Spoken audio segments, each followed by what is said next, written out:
What's up, Raiders? Bionic here. Welcome to another Raid Shadow Legends video. Guys, we've done it. We've done it, man. We've completed Faction Wars as free to play. The last one was the Dwarf crypt, which I completed yesterday on stream. So we're going to go over the run. We're going to go look at the champions, the gear, the whole thing. And then I will finally tie everything in together. And so hopefully this will give you the final model needed to complete this. The team that I use is not necessarily the easiest team to get, I'm not going to lie. But I did not have like a Molly to revive. And so I also did not have the Grizzled Jarl and the Avir, the Alchemage, or whatever that other guy is, to block debuffs and heal and whatnot. So I had to work with 2 rearguard sergeants, which I did end up maxing out. I really don't like having to do this on my account because 2 rearguard sergeants is going to be completely useless going forward. But, you know, I got it to work, and now I have Lydia. So let's go over this run. I apologize. You guys are going to see me in the background on top of myself right now. I'm actually quite covering myself there. Here we go. We're going to leave this like that. Should be all right. Anyway, let's get going with the run.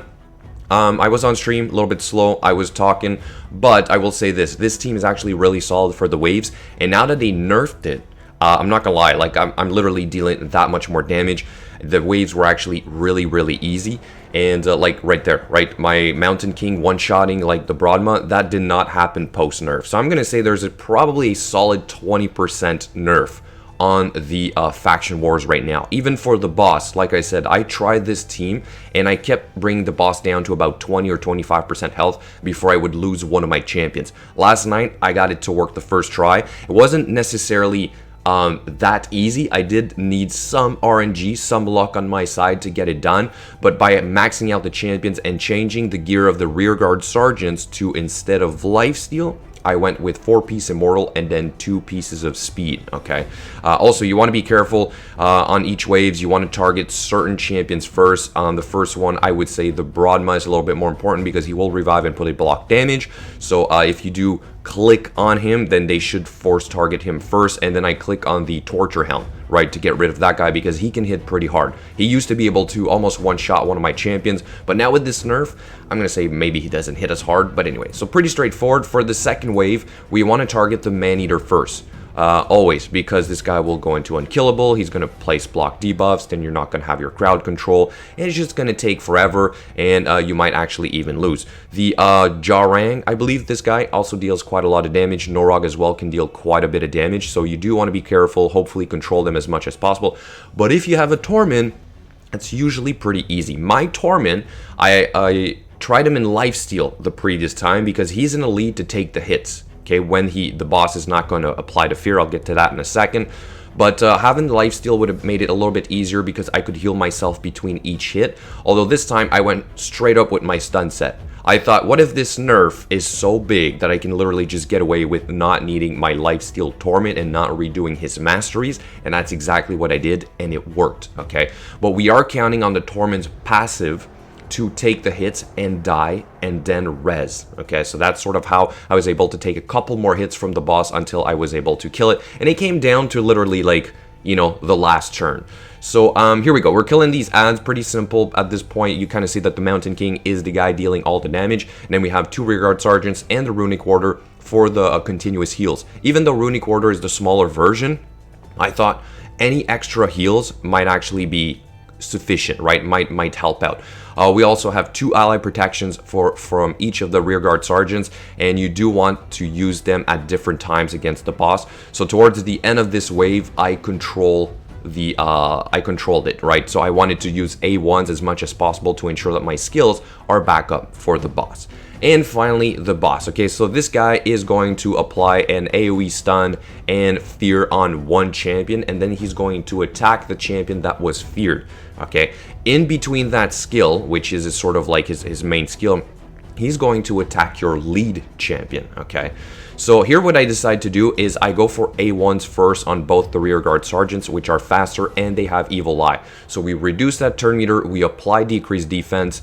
Same thing with the second one, because what I want to do is I want to get a big hit from Mountain King right now, because the boss is almost full turn meter. If you don't understand this boss, every percent HP he loses, he gains 2% turn meter, like right there, full turn meter. But my Runic Warder still has the chance to go because he has enough speed, and then I go into decrease attack right before the boss takes a turn. Okay, so I got a big hit from my Mountain King. We took a big chunk of health off, and we got all our champions to take a turn except Torment. Or did Torment take a turn? Torment took a turn as well. He was the fastest, sorry. So first one was Torment, then Rearguard 1, Rearguard 2, and so that's how I tried it for multiple times before, and I thought this was somewhat the best setup. I had also tried to sort of like not use the A1s from the Rearguard Sergeants, only use a small bit of damage from the Mountain King, but ended up working this way. Okay, so now the boss goes for this Feared Champion, which is alright. Then what we're going to do is we are going to go for decrease attack. Why? Because this Rearguard Sergeant will not be hit again. Actually, I go for the A1 because I was feared. I'm not going to risk not applying or not using my A2, okay? And now we know he's going to go for Torment, and Torment still has a good chunk of shield, so I'm not putting the ally protection right now. That's just sort of how I tried it, and it kind of worked out fine. Here I'm wondering, do I go for a big hit or a small hit? I decide to go for a relatively big hit because I know the boss is about to take a turn anyway. So we do take a good amount of damage right there. I kind of lost the shield before I took the hit, so that is something I did not pay attention to. And now I'm thinking I got to put ally protection, right? If this Torment takes another hit, he is going to die. So I want to mitigate some of that damage by using one of the ally protections on one of the Rearguard Sergeants, okay? So then we go into, I believe, what is a small hit. I'm trying to not trigger the boss too much. So here I'm going to go for a small hit from the Mountain King as well. At this point, the Torment shouldn't die, right? And he does end up dying. So I didn't exactly do it correctly in the sense that if I would have had like the shield for a little bit longer, he would not have died so early in the run. My goal was for him to die a little bit later. So here it's a little bit risky. I go for heals from the Runic Order, then I go for ally protection. Although what's going to happen at this point, the boss is going to go for another AoE stun and fear, right? So that's all RNG. You don't know which boss or which champion he's going to go for, so you sort of have to get lucky with that. But I thought I'm going to put the ally protection to trigger the heals on my champions, okay? So then he goes and hits the same Rearguard Sergeant with a fear again. She takes a hit, but the other one has the ally protections, shows that she mitigates part of that damage. So far, we're doing alright-ish, but I wasted my res on the Torment already. And now I know that the boss is going to start going for the Torment again. So I have to hope that he doesn't crit. Okay, that's basically what's going to keep me alive here, is that if he doesn't hit too hard. So then I believe I go for ally protection again. I risk it against the fear. Okay, because if I take another big hit from this boss, remember, my Torment doesn't have like 60k HP right now. He has about 40k, right? And so we take a little bit of that damage split between that Torment and the first Rearguard Sergeant. Then we go into the A1. We reduce the turn meter because we have Evil Eye on Runic Order as well. And then we try to apply decrease attack as much as we can. We go for a small hit right there, if I believe. Yeah, okay, small hit. We go into ally protection again, because we want to heal also our first Rearguard Sergeant, and we are going to take another hit against that Torment, okay? So we need him to be protected with the Rearguard Sergeant that's full HP. And so then I'm thinking he is going to take a turn regardless, right? If I hit the boss with a small hit or a big hit right now, it doesn't matter. His turn meter is close to being full, so I might as well just try and deal a lot of damage and then go into taking that hit from the boss. So I believe I go into Mountain King's A2 right now. Yeah, boom, big chunk of damage, but that's all right. We're getting close to the end. So then we take that hit on the Torment. He's pretty low health, and that second Rearguard Sergeant is close to being under 50% HP, which is a little bit risky as well, because if there are champions under 50% HP other than your lead champion, he's going to go for them, I believe, if I'm not mistaken.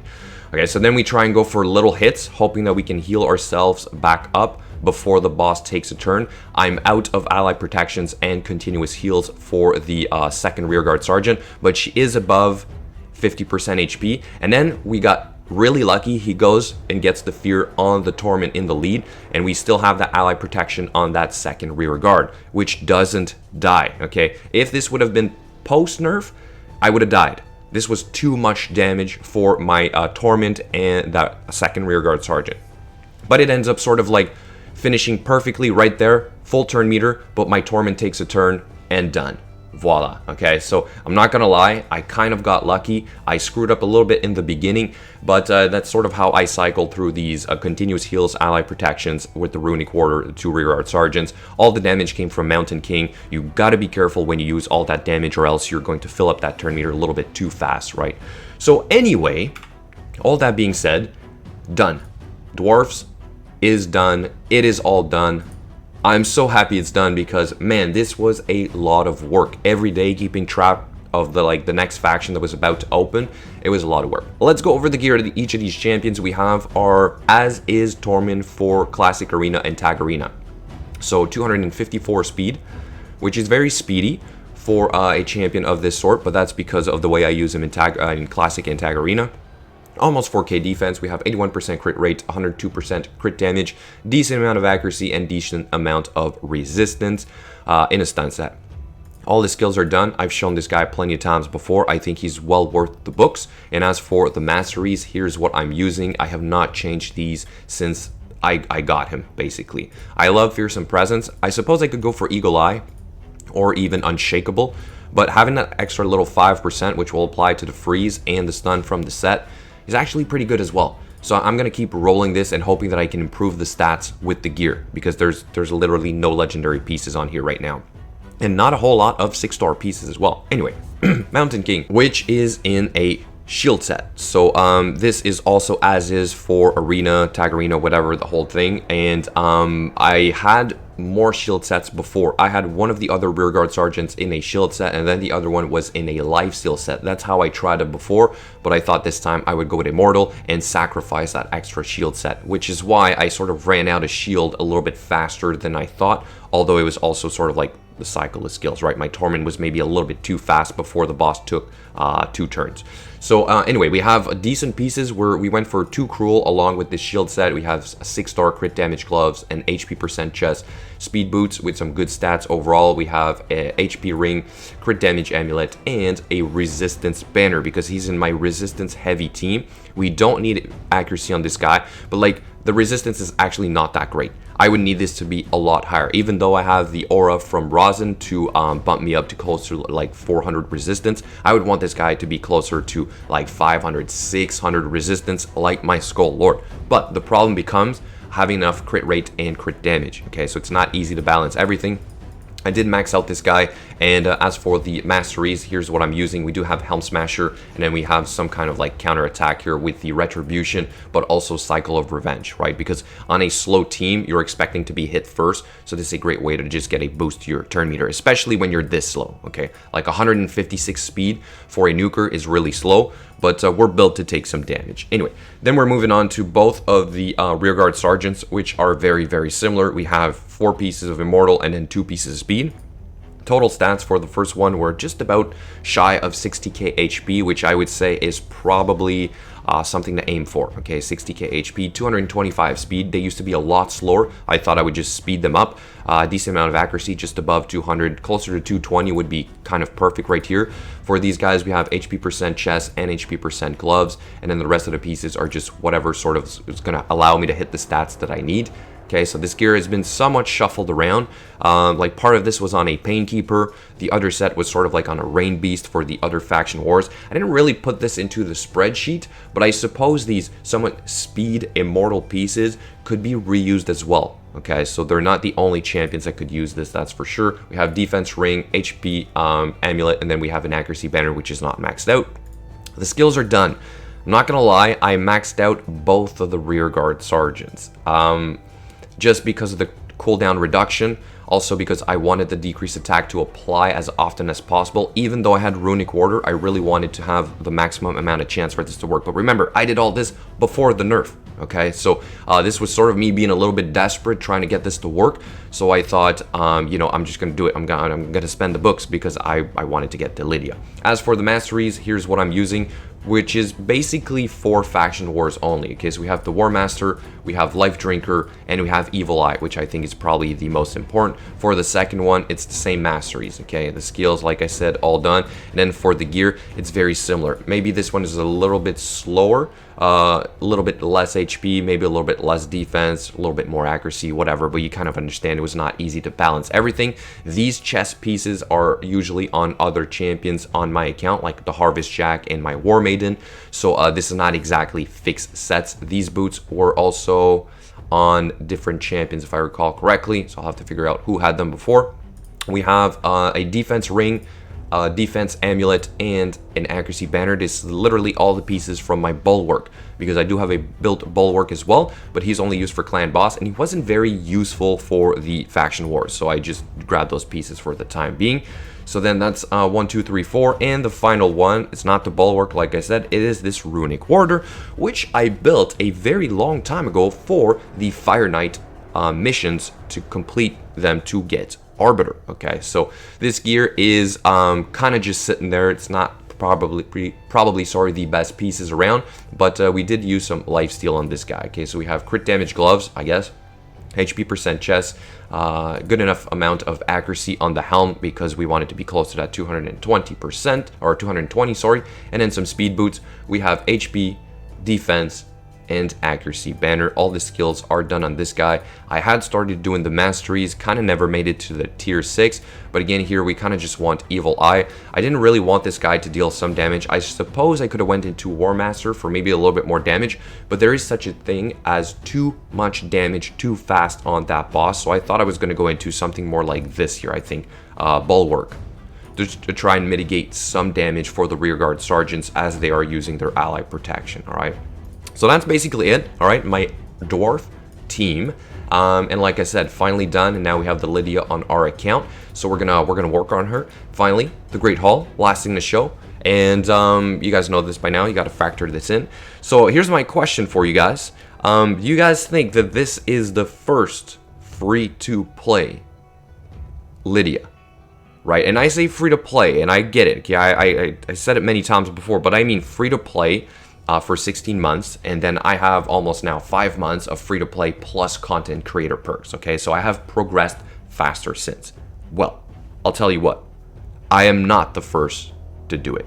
In fact, I got beaten by a week, and I got beaten by an account that is, I'm gonna say, about 5 months younger than my own, and I'm gonna show you guys that next. So make sure you subscribe. Thank you so much for watching, guys, and I will catch you later.